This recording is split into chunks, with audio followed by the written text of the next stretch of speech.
2 years ago, something strange happened at my university.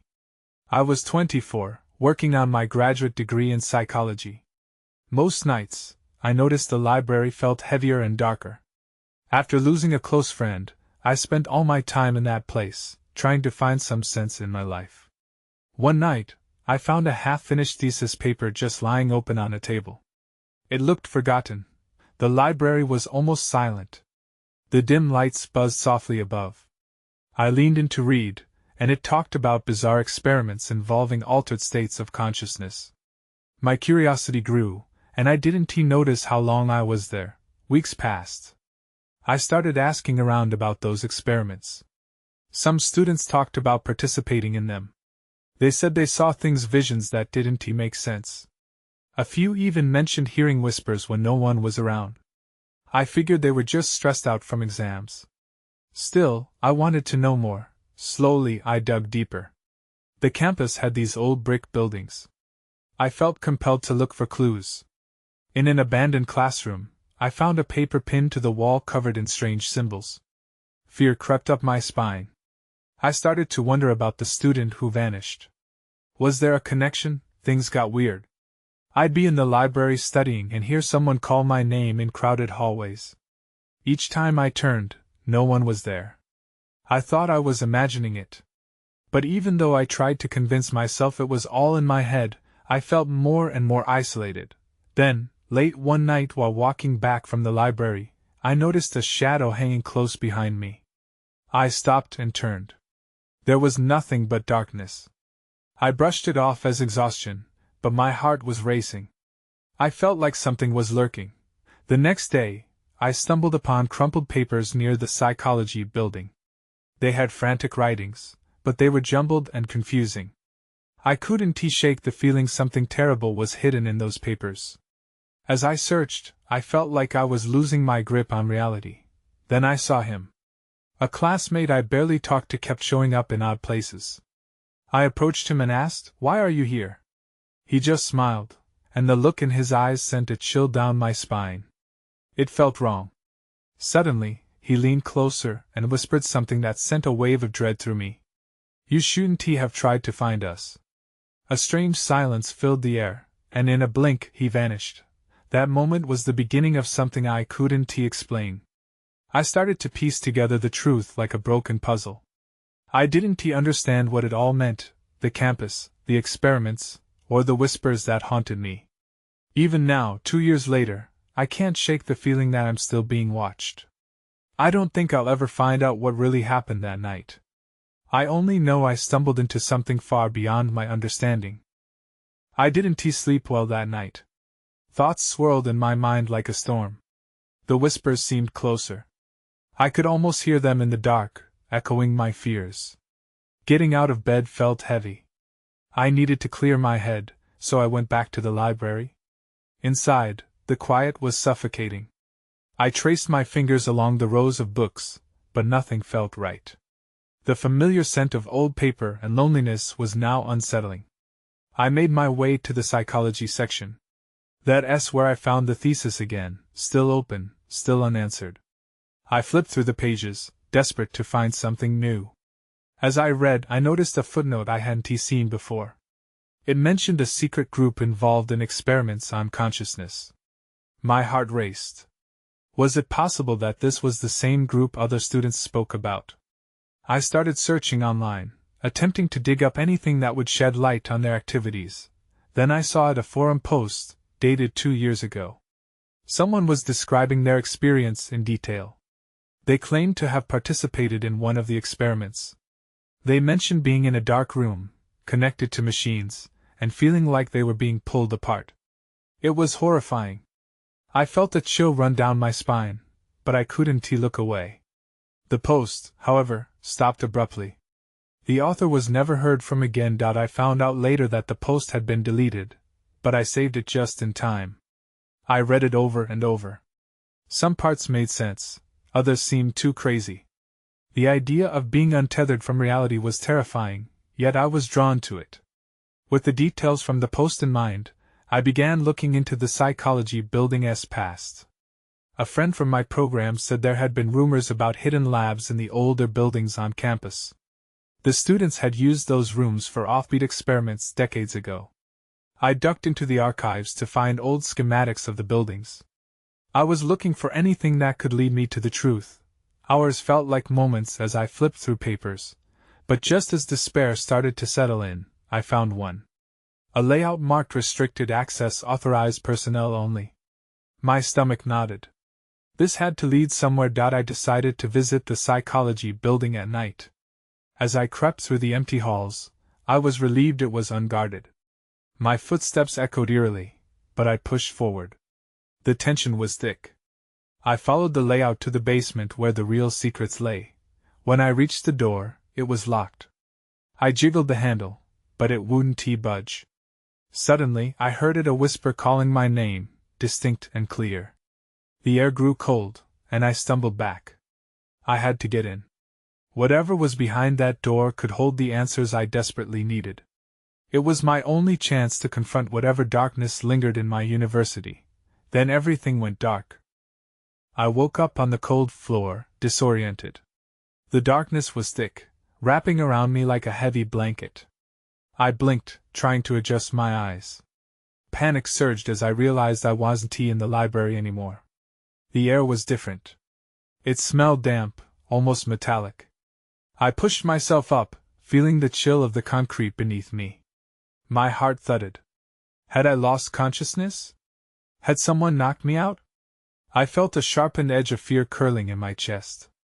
That's when I noticed the slight glow in the distance. I shuffled toward it, moving slowly to avoid making any noise. Each step echoed strangely in the confined space. As I approached, I could see an old, rusty door cracked ajar. Light bled out from the other side. Summoning every ounce of courage, I shoved the door open. A small room unfolded before me, filled with archaic machinery adorned with blinking lights. It looked untouched, yet strange, like something out of a horror movie. To the left, there was a table cluttered with wires and what looked like medical instruments. My stomach lurched. In the center of the room, a large screen flickered ominously, projecting static. My breath hitched. I glanced around, heart racing, but the room was empty. The whispers returned, soft at first, then growing louder. They seemed to swirl around me, taunting me with their echoes. I noticed a file cabinet against the wall. The urge to know more overpowered my fear. I hurried over and yanked open a drawer. Papers spilled out like secrets begging to be revealed. I rifled through them, my hands trembling. One paper caught my eye, Experiment 7 Subject Reference. The name listed was familiar. My stomach dropped. It was the same name as the person mentioned in the forum post. I quickly flipped through more documents. My mind raced as I pieced together fragments of information. This place had been a testing ground for controversial experiments, focused on consciousness and perception. These were students at my university, just like me. Then I heard footsteps. My body froze. The whispers quieted, and so did the noise from the machinery. The footsteps grew louder, and panic surged through me. I had to hide. I ducked behind the cabinet just as the door creaked open. I held my breath, peeking out from behind the metal frame. A figure stepped inside, silhouetted against the light. I couldn't see their face, but their presence loomed large. They moved cautiously, scanning the room. The chilling weight of their gaze made my skin crawl. "What do you want?" I whispered, my voice barely audible, but they didn't respond. Instead, they reached for the machinery, fiddling with the controls. My heart raced. What were they planning to do? Just then, a sound echoed from behind me. A loud crash. I turned, looking desperately for another way out. My breath quickened as I realized the cabinet could barely hold my weight. I needed to escape before I was discovered, but as I crouched, ready to make a run for it, I caught sight of something on the floor, a file reflecting the dim light. It had the same markings as the documents I had seen. That's when I saw it, a name, a face, and a date. 2 years ago. I knew then this was no accident. This wasn't just a university experiment. It was something far worse. I needed to get out. But it was too late. They had noticed me. I pushed myself deeper into the shadows. My heart raced as the figure turned their head, their silhouette sharp against the flickering light.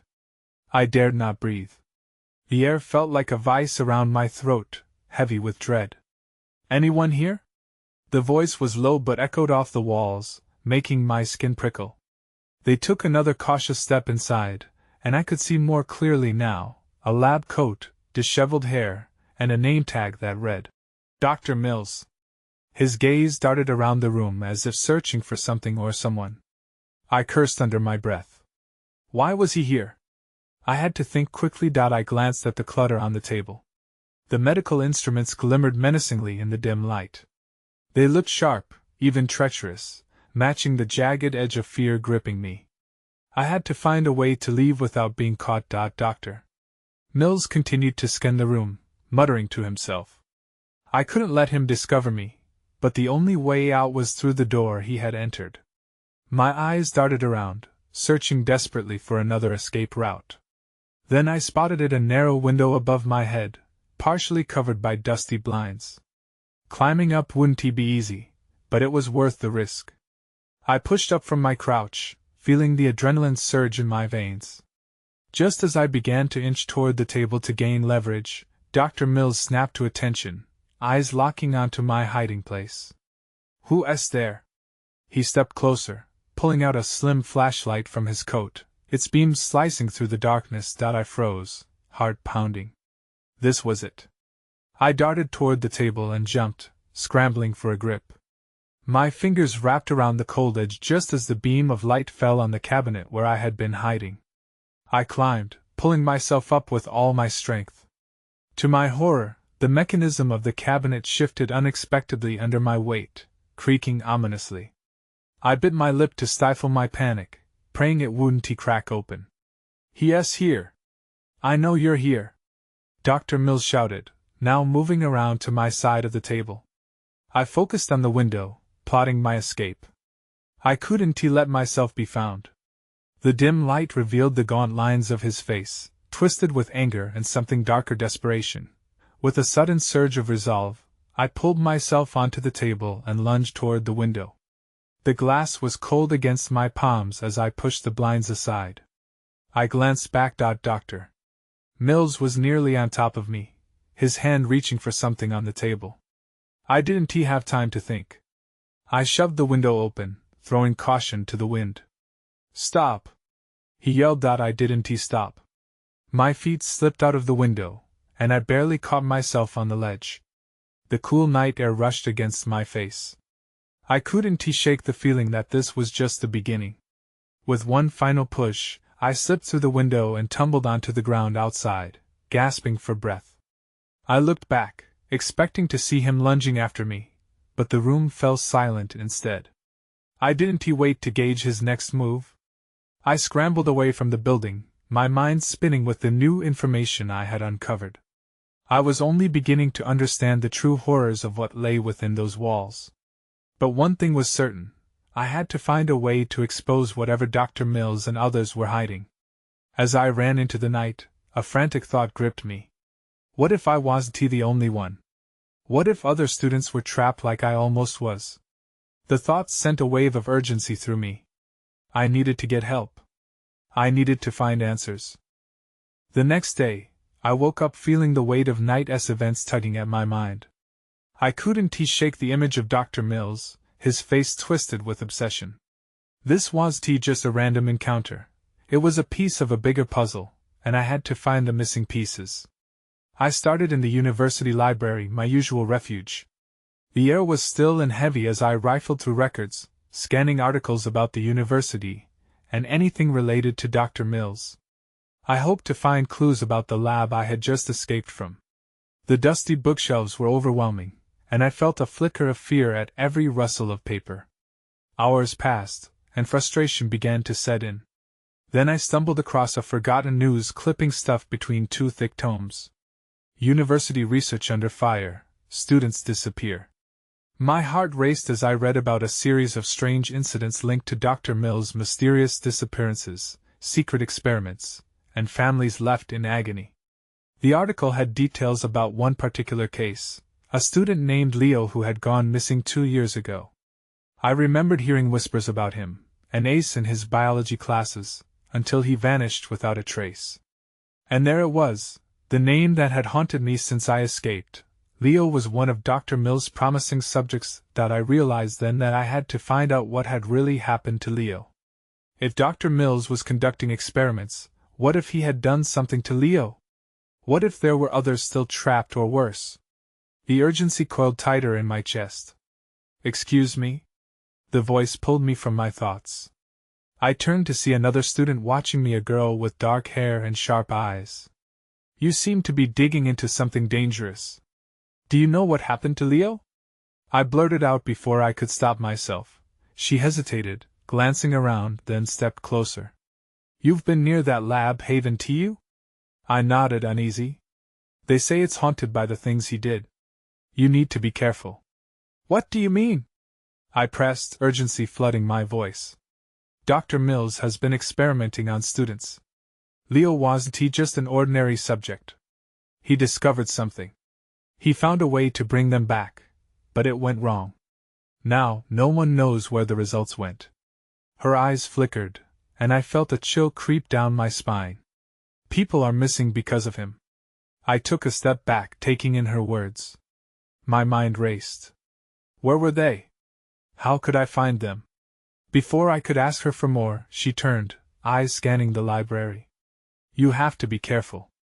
Dr. Mills knows you're snooping." And just like that, she was gone, swallowed by the shelves. I stood there, my heart pounding. There was no going back now. I needed to dig deeper, to confront whatever monsters lurked in the shadows of that lab.as. I prepared to leave. A strange feeling crept over me like a fog. The articles and warnings only pushed me further toward the truth. That S when I saw it on the floor, near the table where I had been sitting, a small flash drive. I grabbed it, the weight of its potential heavy in my hand. I needed answers, and it seemed this tiny device could hold them. But who was I really up against? And what would I find inside? I felt the walls closing in. I had to move quickly before Dr. Mills caught wind of my investigation. The race against time had begun. I hurried back to my dorm room, clutching the flash drive like it was a ticking time bomb. The corridor felt longer than usual, each step echoing the weight of my newfound purpose. I slid into my room, locking the door behind me. My desk was cluttered with textbooks and papers, but I needed to clear my mind. This wasn't just about Leo anymore. It was about so many others who might still be trapped out. I plugged in the flash drive and held my breath. The screen blinked to life, and I was greeted by a folder labeled Research. I clicked it open, heart racing. Inside were dozens of files, documents detailing experiments, charts, and hauntingly video logs. As I scrolled through the files, snippets of jaw-dropping information flooded my vision: experimental subject improvements, neurological reprogramming, and regeneration protocols. My stomach twisted. What had Dr. Mills been doing? My hands trembled as I clicked on one of the video logs titled Session 1. The screen flickered, revealing a dimly lit room. I recognized the sterile setting of the lab. Dr. Mills appeared, his voice calm but chilling. He described a breakthrough in regenerating brain activity. Then, the figure beside him came into view, a boy who looked so much like Leo. My heart sunk. Could it be? I leaned closer. The boy's eyes were vacant, and his body seemed to sag, as if he was barely there. Dr. Mills spoke of the boy's return, but something in the boy's expression sent shivers down my spine. He looked lost. The file abruptly ended, leaving me with a mixture of dread and anger. I clicked on the next file, desperate for answers. The next video showed a group of students in similar states during another session. They all had the same vacant look, as if they were mere husks of who they once were. I couldn't watch anymore. I slammed the laptop shut, my breath quickening. This couldn't be the end of their stories. I had to find out more. But then, as I gathered my thoughts, a knock echoed through my door. It jolted me back to reality. My heart raced. I wasn't expecting anyone. Who is it? I called, my voice shaky. Open up, a familiar voice answered. It was my roommate, Sarah. I saw you leave the library. You look freaked out. Can I come in? I hesitated. My heart pounded. Could I trust her with this? Would she think I was losing it? But I had to talk to someone about what I'd discovered. I opened the door a crack, letting her in. Sarah took one look at me and immediately frowned. What's going on? You look like you've seen a ghost. It's about Dr. Mills, I whispered, glancing toward my laptop. I found something terrible. The moment the words left my mouth, we both heard it a shuffle outside the door. My skin prickled. Someone was out there, listening. Abandoning the conversation, I rushed to the door and leaned closer, trying to catch any sign of what was happening. Who's out there? I demanded, my heart racing faster than it had all day. Then, the noise ceased, and a silence hung heavy in the air. My breath caught in my throat. There was no answer, just an eerie stillness. Something wasn't right, and I needed to know what it was. Sarah, we need to be careful. I think someone is onto us. I closed the door, locking it once more. Whatever I discovered that night had made me a target, and I wasn't sure how far Dr. Mills was willing to go to silence anyone who dared to reveal the truth. I paced the room, trying to shake off the creeping dread. The files on the flash drive spun around in my mind like a whirlwind. I nervously rubbed my temples, replaying the video of that vacant boy. Was that Leo? Had Dr. Mills really brought him back in some horrific way?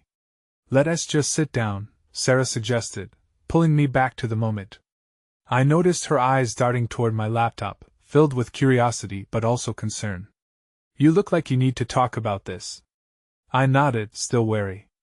I don't even know where to start, but I need you to believe me. Dr. Mills has been experimenting on students. What do you mean? Her brow furrowed as she sat on the edge of my bed. I took a deep breath, trying to find the right words. I found videos and documents. He's using students for tests, treating them like lab rats. They all look different. It's like he's taking their personalities away. What? That's insane. Her voice caught, and she glanced towards the door again, as if expecting someone to burst in. Do you have proof? I hesitated, then pointed to the laptop. The flash drive has everything. But we need to be careful. We can't let anyone know we have this. Just then, my phone buzzed on the desk. I snatched it up, hopeful it was some sort of distraction. A message notification popped up from an unknown number. I know what you've found. You need to stop digging. My heart dropped. What's wrong? Sarah leaned closer, her voice barely above a whisper. It's a message from someone. They know we have the files. Her eyes widened in fear, and I could see her mind racing. Do you think it's Dr. Mills?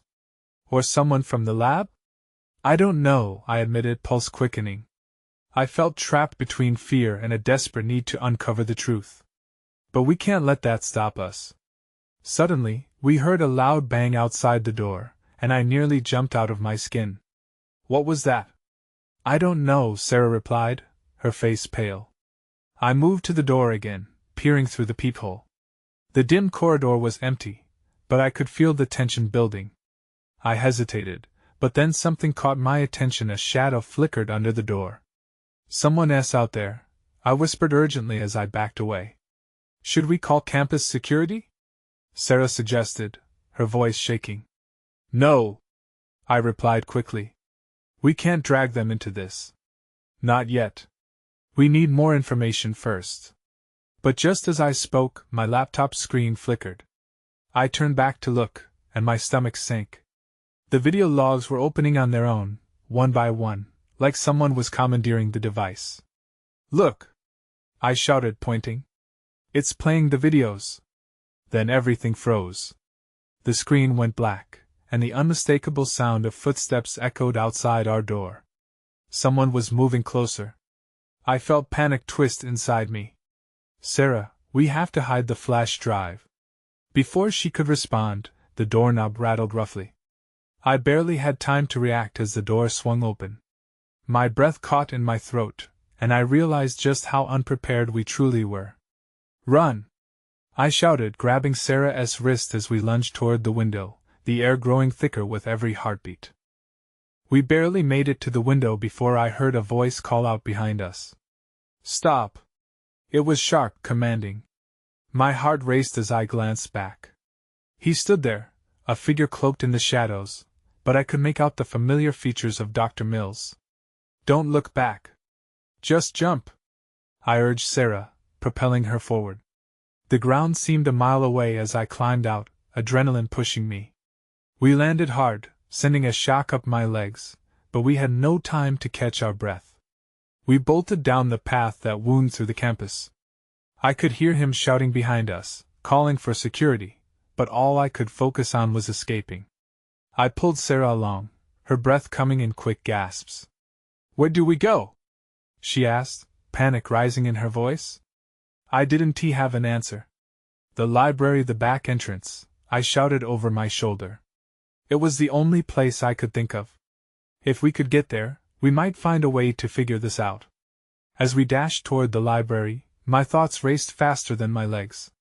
Dr. Mills was not just an eccentric professor, he was dangerous. And whatever he had done to those students, it felt like we were about to become part of it. We rounded a corner, and I skidded to a halt. There were a few students outside, but they looked just as scared as we were. I didn't want to draw attention. "Stay low," I urged Sarah. We ducked behind a bush, hoping to blend in. "Do you think he saw us?" she whispered, peering through the branches. I shook my head, trying to stay calm, but my stomach churned.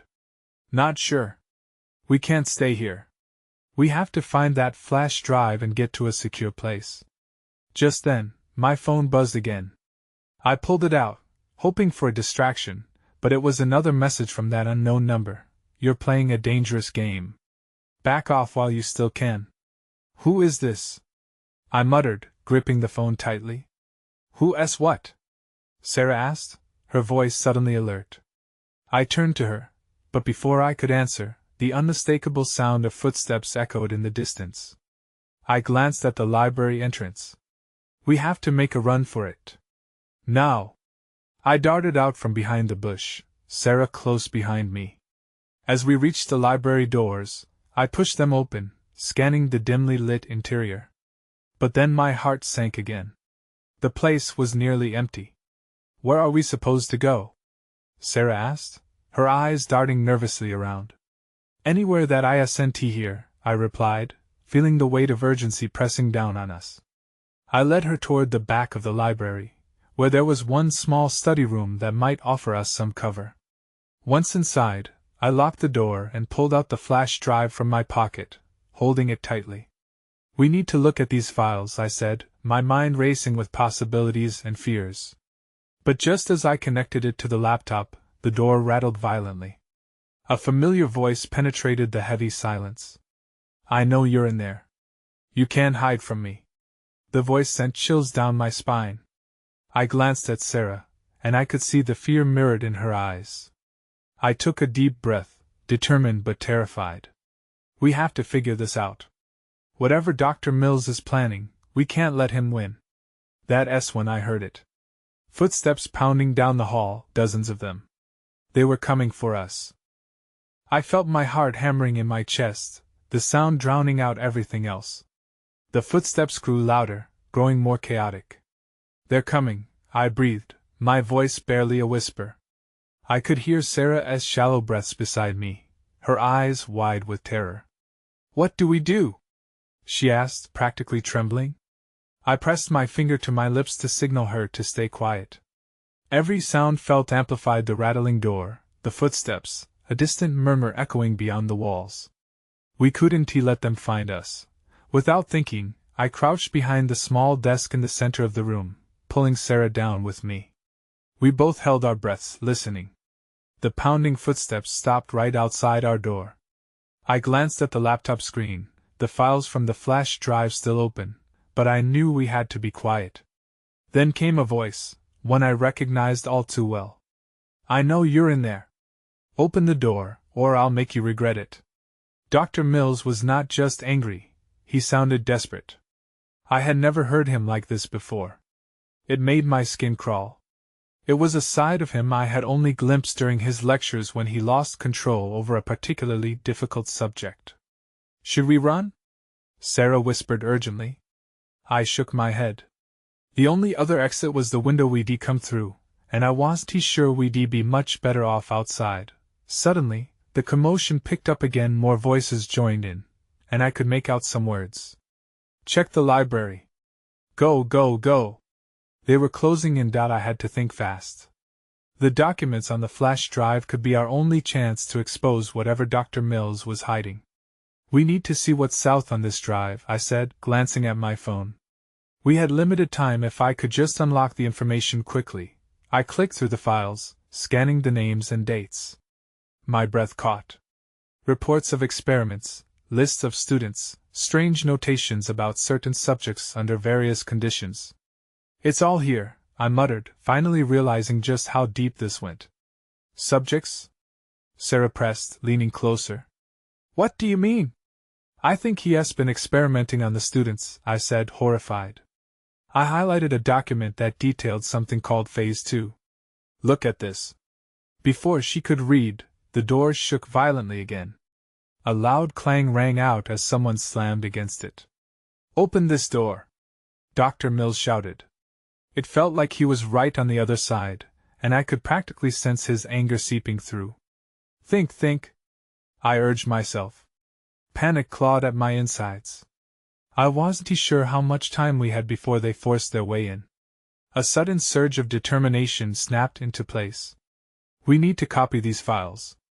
If we can get out of here, we can take them to someone who can help. I fumbled with the laptop, hoping I could transfer the data without alerting him. But then, everything went dark. The lights flickered and shut off, plunging us into darkness. The only sound was the furious pounding at the door. Now what? Sarah's voice trembled. Stay close. We can't panic now, I whispered, fumbling for my phone to use as a flashlight. But before I could turn it on, I heard something else, a sound behind us, faint but distinct. Footsteps. Someone was already inside the library. I turned my head toward the sound, gripping Sarah's arm tightly. We were trapped in the darkness, a suffocating sense of fear creeping in on us like the shadows around. My pulse drummed in my ears as I strained to listen, hoping each creak of wooden floors was just my imagination. Do you hear that? Sarah whispered, her breath shaky. I nodded, my mind racing. As footsteps echoed closer, I couldn't shake the feeling that whoever was stalking us was all too familiar. It's too quiet, I murmured, the weight of the air pressing down on me. I couldn't allow myself to be discovered, not after everything that had happened. Suddenly, the door rattled violently as another thud came from the other side. Open this door! Dr. Mills's voice, filled with menace, sliced through the quiet. I felt my chest tighten, and for a moment, the darkness felt overwhelmingly alive with threat. Without thought, I turned and pulled Sarah toward the back of the room. We crouched low, hiding behind a heavy shelf filled with books, our breaths mingling with the dust that hung in the air. The kingpins of dread were nipping at my heels as the footsteps resumed, entering the study room. I pressed myself into the shelf, expecting to see a flash of light from a flashlight beam at any moment. Suddenly, the door swung open, and light from the hallway spilled in, illuminating a distorted scene in front of us. There stood a group of students, faces pale and vacant, eyes wide, yet unseeing. I could recognize some of them fellow classmates who'd been missing. The unsettling expression on their faces sent a shiver down my spine. They weren't just lost, they were hollow. The sight gave me strength. We need to get them out, I whispered urgently to Sarah, though I wasn't sure how. Dr. Mills wouldn't let us walk out of here easily, but then I heard it, a low, unnatural murmur rising from the group as if they were all harmonizing in a choral lament. Between the whispers I could just make out the words, "Return, return, bring us back." My heart sank. Were they being controlled? Were they puppets of Dr. Mills? I dared to look up and saw Dr. Mills approaching the group, a manic energy radiating from him. Just a little longer, he urged, taking a few steps backward. They will be perfect soon. And you will serve a greater purpose. I swallowed hard. A plan was forming. We slipped through them, distract him, I whispered to Sarah. She nodded, resolved despite the fear etched into her face. As Dr. Mills continued to murmur to the students, I motioned to Sarah to follow my lead. We began to inch our way around the edge of the shelf, heartbeats in sync, hoping the shadows would cloak us. Just as we reached the end, someone in the group turned, catching my eye. It was Leo, or what was left of him. My heart surged with anguish as a rush of guilt flooded me. Had I failed him? But now wasn't he the time to dwell. We slipped into the opening created by the door just as Dr. Mills raised his voice. What are you doing? Get back in line!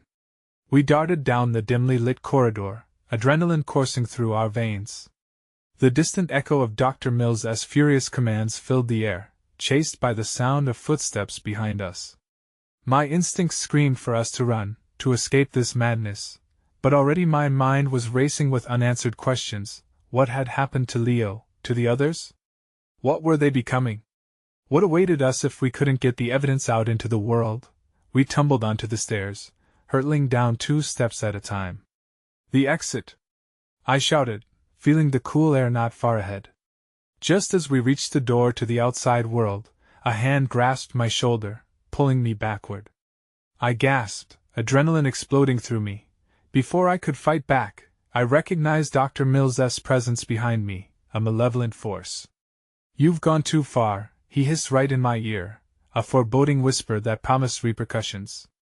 The students, now silent, followed closely behind him, their vacant eyes locking onto mine as if tethered to the malevolent energy emanating from their master. I only had one chance.